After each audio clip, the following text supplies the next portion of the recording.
Alam ko na. Si Swan ang magiging pinakamatagumpay. Swan, ang gandang pangalan. Ang iyong lola ang nagbayad sa nagpangalan sa'yo. Sabi niya, pinagpala ka. At kaya mo ito. Nang makita ka niya na gustuhan ka niya, niyakap ka. Ayaw bitawan. Nagpilit siyang isama ka. Siya mismo ang nagpalaki sa'yo. At pinag-aral ka. Kung buhay pa sana ang iyong lola.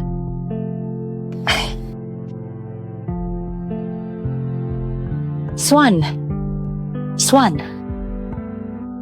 Tulog ka na. Tulog ka na. Kapag nagising ka ulit, lalaki ka na. Ang Citadel ang aking hangarin. Ang Riverdale ang aking tahanan. Lumaki ako sa tunay na pagmamahal, masayang masaya ako. Ako, ang pinakamasayang prinsesa. Wow, ang yaman. Inggit na ako. Buhay prinsesa ang pangarap ko.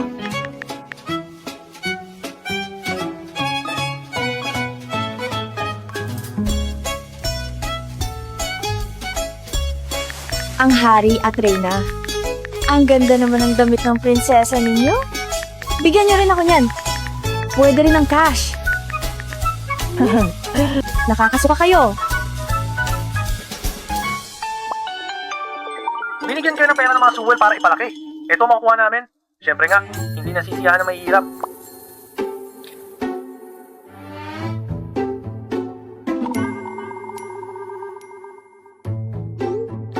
Pwede niyo akong pagalitan, pero bayaran niyo ako.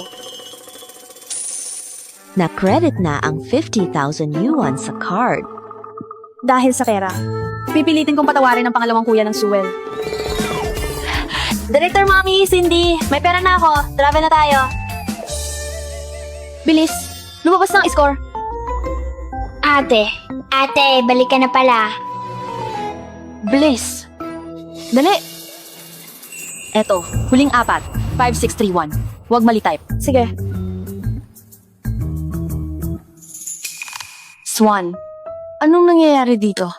Top 50 ka pa lang dito, mismo sa mismong probinsya. Sandali lang po. Diyos ko, Swan! Ang galing mo! Swan, tumupad ka sa inaasahan ni Lola.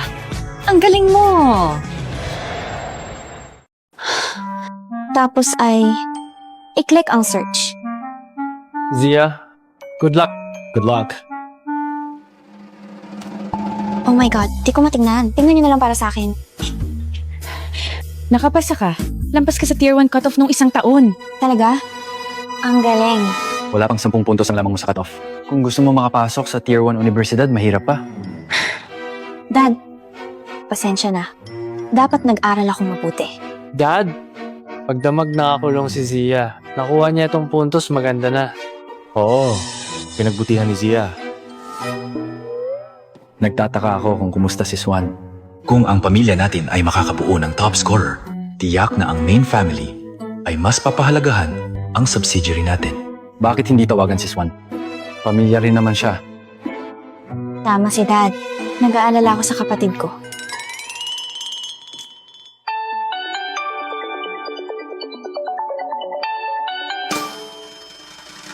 Hello?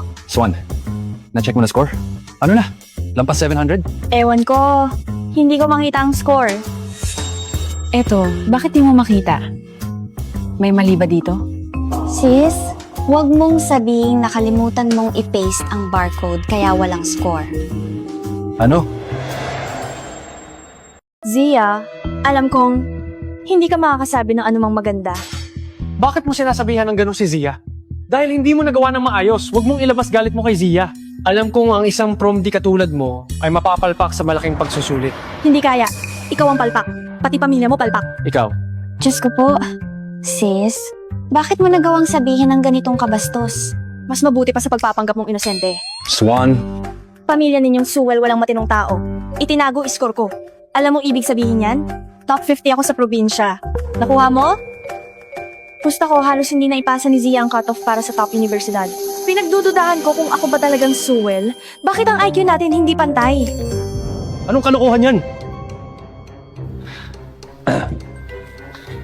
Swan. Kung ganoon, sa tingin mo, score mo, pwede kang maging top scorer? Ayoko makipag-usap sa'yo. Nakakahawang katangahan. Walang utang na loob.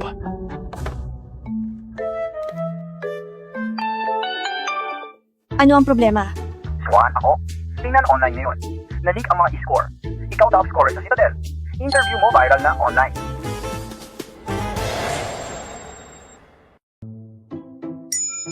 Swan, tumingin sa labas. Marami pang naghihintay sa labas mga reporter na gusto kang interview. Bakit ka nagtatago? Mag-i-interview ako, pero hindi ngayon. Basta.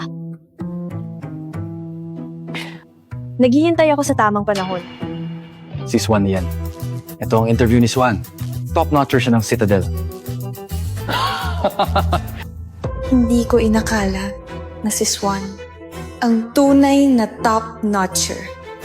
Pamilya nating Sewell naging top-notcher sa college entrance exam. Pagpapala ng Diyos ng panitikan.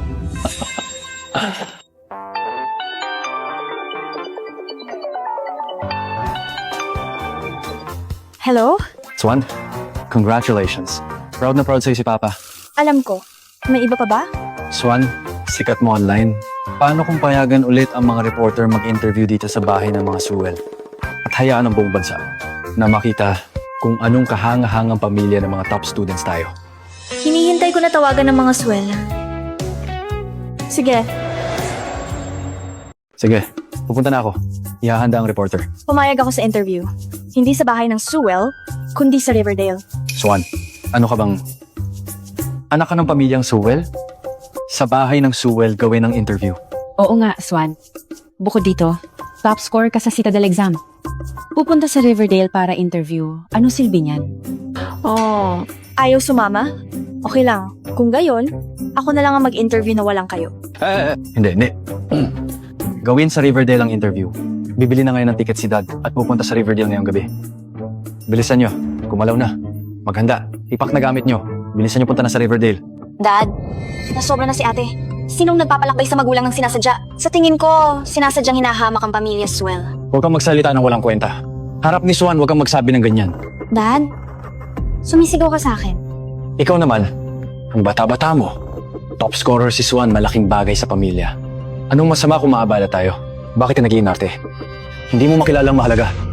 Mom, tingnan mo si Dad. Zia, ang dad mo ay gusto rin gamitin ang pagkakataong ito para palakasin ang pangalan ng pamilyang Sewell. Tungkol sa pagkakaapi mo, pag-usapan natin mamaya, okay? Sige, ipak na gamit mo. Hindi ako sasama. Kung ayaw mo sumama, maghintay ka na lang dito mag-isa. Hindi pa ako tinrato ng ganito ni na Mom at Dad. Kasalanan ni Swan. Ikaw, pinagalitan mo pala ako dahil kay Swan. Zia.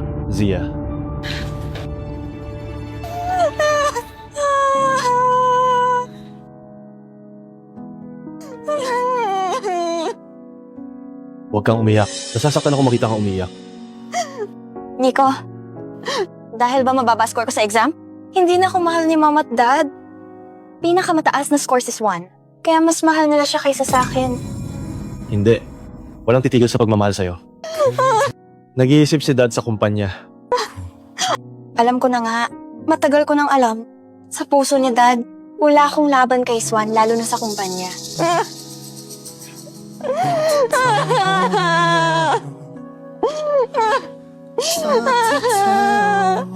Nico, titigil ka rin ba sa pagmamahal sa akin tulad nila Mom at Dad? Hindi. Tanga mo. Hindi ako titigil magmahal sa'yo. Para sa akin, ikaw ang pinaka-special. Nico, ikaw ang pinakamagaling. Zia, mahal kita. Hindi lang kita kapatid. At gusto ko rin.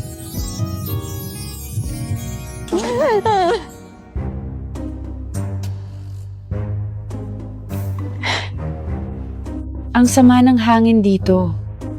Mamaya kailangan ko ng air purifier. Ito ba ang pinakamagandang hotel sa Riverdale? Ang sira-sira naman. Bakit may dumi kahit saan? Nakakainis naman. Kung tingin mo sira-sira to, umalis ka na kung hindi mo matiis. Tumigil ka sa pag-arte.